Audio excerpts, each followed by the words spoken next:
Jsem zpět. Vrátil jsem se. Jo, nakonec jste mě k tomu donutili, abych se před tuhle kameru vrátil a začal dělat pro vás videa. Jo. Chvilku jsem přemýšlel o tom, že se prostě řeknu. Já na to asi kašlu, mě už to nebaví. Jenže už mi to i taky scházelo. Tak jsem si takhle řekl, že jo. Zkusím to na 2-3 týdny, když nebudou ohlasy, tak to založím. Což pochybuju, protože jako když po mně žádáte, tak asi chcete nějaké to video. Takže jo, budou videa, nebojte, budou. A otázka je, máte na výběr, vždycky bude každý týden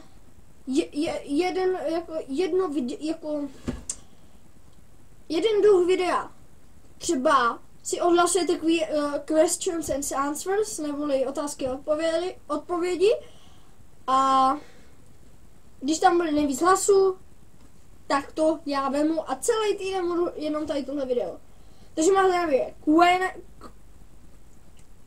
radši otázky a odpovědi, je to moc těžký. To nebo to, tak. Chtěl jsem mi icebucky dát, nakonec jsem se na to vykašlal, to udělám až někdy. Co jsem to chtěl?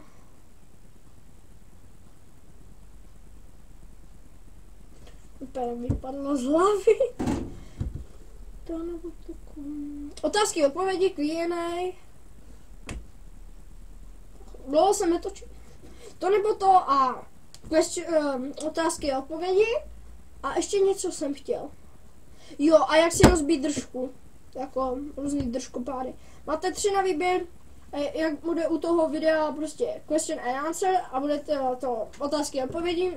Klidně to napište Q a nebo to napište prostě anglicky nebo česky. Já si to přeložím. A když tam bude 3 hlasy a u to nebo to 2 a u tamto 1, tak budou questions, otázky a odpovědi a budu dělat otázky a odpovědi. Takže když chcete otázky a odpovědi, napíšete jako otázku. Když chcete to nebo to, napíšete to nebo to. Chápete, jako třeba jestli je lepší mít hovno na hlavě nebo slepený nebo pochcaná hlava. To bude jenom tak.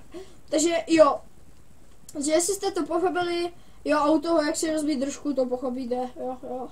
Takže jo, mám připraveno. Tak jo, tak tohle bylo pro tohle video všechno a já doufám, že se vám tohle líbilo